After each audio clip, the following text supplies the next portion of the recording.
hay una idea que se ha vuelto casi cuestionable, que el arte puede ser terapia, que pintar, dibujar o crear automáticamente se convierte en un acto de sanación. Y sí, aunque suena un poco reconfortante, también puede ser una simplificación muy peligrosa. Porque cuando reducimos el arte a una simple herramienta emocional, dejamos de entender su verdadera potencia, su capacidad de ir más allá de lo inmediato y construir algo más que no solamente se está sintiendo, sino que también se piensa y se sostiene a través de todo el tiempo. Y sí, durante mucho tiempo yo también lo creí. Pensaba que cada trazo, que cada obra tenía que ayudarme a procesar algo, que debía de ser casi como una especie de catarsis, que justificara principalmente su existencia o por qué la estaba haciendo. Y sí, a veces lo era, pero poco a poco algo empezó a sentirse un poco extraño.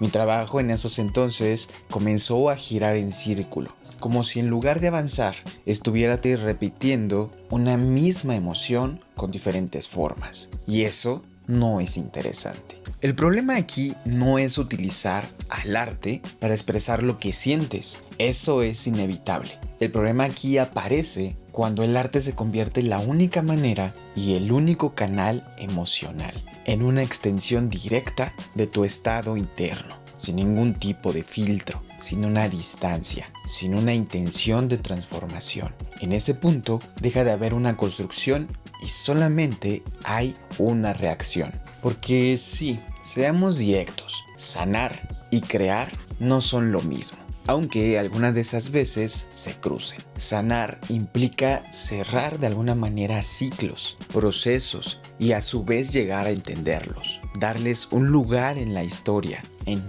tu historia personal. Crear, en cambio, implica abrir, cuestionar, incomodar e incluso sostener contradicciones sin resolverlas totalmente, permitiendo que exista una tensión. Y vaya, cuando confundes estos dos términos o estos dos procesos, el arte pierde de alguna manera una profundidad, de manera casi imperceptible. Se vuelve repetitivo, predecible e incluso, en muchas de las ocasiones, un arte cómodo. Empiezas a pintar lo mismo una y otra vez, no porque estés explorándolo con una intención de antemano, sino más bien porque estás atrapado en ello, repitiendo una emoción una y otra vez, en lugar de que se transforme con cada una de tus obras. Y aquí es donde muchos de los artistas llegan a estancarse, muchas de esas veces sin darse cuenta. Creen que están siendo honestos, vulnerables, auténticos, pero en realidad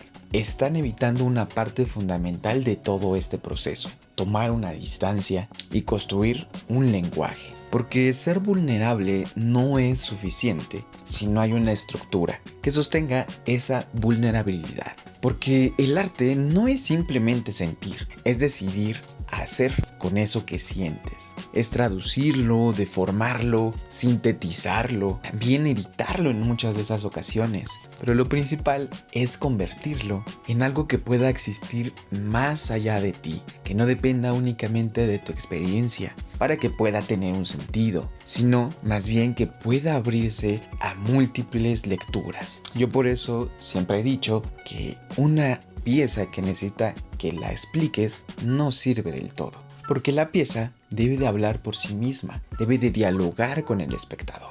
Y sí, es que cuando trabajas con puramente la emoción, el control desaparece, y con el control también la posibilidad de dirigir la obra hacia algo más complejo. Y sin control, en este caso, no hay una intención. Y sin intención, no hay un discurso. Solo en este caso hay una descarga emocional que puede ser intensa, pero también demasiado efímera y demasiado limitada. Aquí la descarga emocional tiene un límite demasiado claro. Te alivia sí en el momento, pero no construye una obra sólida, no genera una evolución real y no te obliga a salir de tus propios patrones. Se convierte más bien en un ciclo donde sientes, produces, liberas y vuelves al mismo lugar, sin haber transformado nada en ese proceso. Y sí, vaya, hay algo incómodo pero necesario en todo esto. El arte requiere una distancia, requiere que observes lo que estás sintiendo. como si no fuera completamente tuyo, que lo pongas sobre la mesa, que lo analices, que incluso lo cuestiones. Pero aquí lo importante es que esa distancia no te desconecta de la obra, te da más herramientas para construir. A mí lo que muchas veces me funciona o me ha funcionado es no pensar el tema como algo que yo estoy sintiendo, sino más bien como algo que puede llegar a sentir otra persona y que lo puede llegar a descubrir tan solo con ver la obra. Porque vaya, en ese momento, lo que antes solamente era emoción, empieza a convertirse en un pensamiento visual, en una estructura que no solamente te explica a ti, sino más bien que puede resonar con otros espectadores desde lugares completamente distintos, ampliando totalmente el alcance que tiene tu trabajo, el alcance que tiene tu obra. Y vaya, el arte que realmente trasciende no es el que simplemente expresa dolor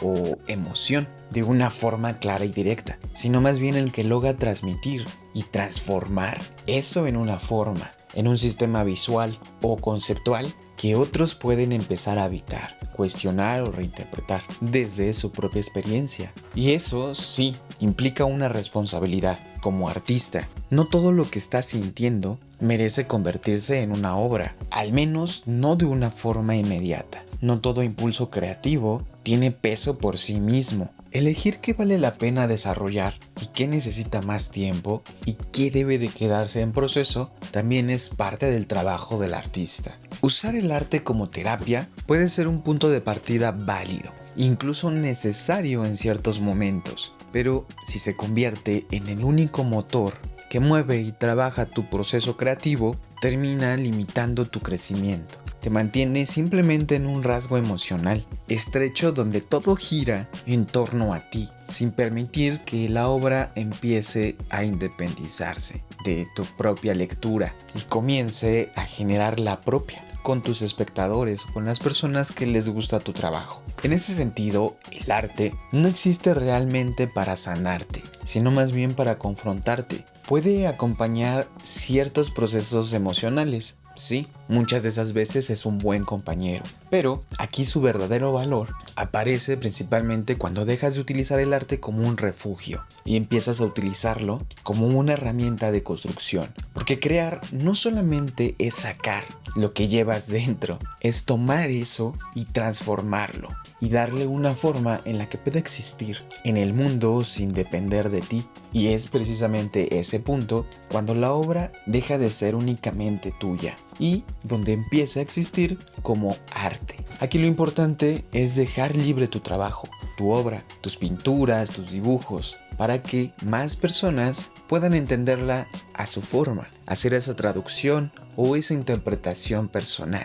Y eso, en verdad, es que es lo más interesante del arte, porque te vas a sorprender cuando muchas personas coincidan con lo que en realidad está diciendo la obra. Eso es muy hermoso. Pero bueno, espero que les haya gustado este video, pero ya saben que me pueden dejar acá abajo sus comentarios sobre el tema que hablamos el día de hoy. Pero bueno, yo seguiré por aquí en el estudio tratando de descifrar y terminar esta pintura que ya llevo algunos días, también terminando de recuperarme por fin y estar al 100 de nuevo. Pero ya saben que yo no me despido sin antes desearles que tengan mucha buena vibra, muchos buenos trazos, y nos estaremos viendo en el próximo video. Nos vemos y chao.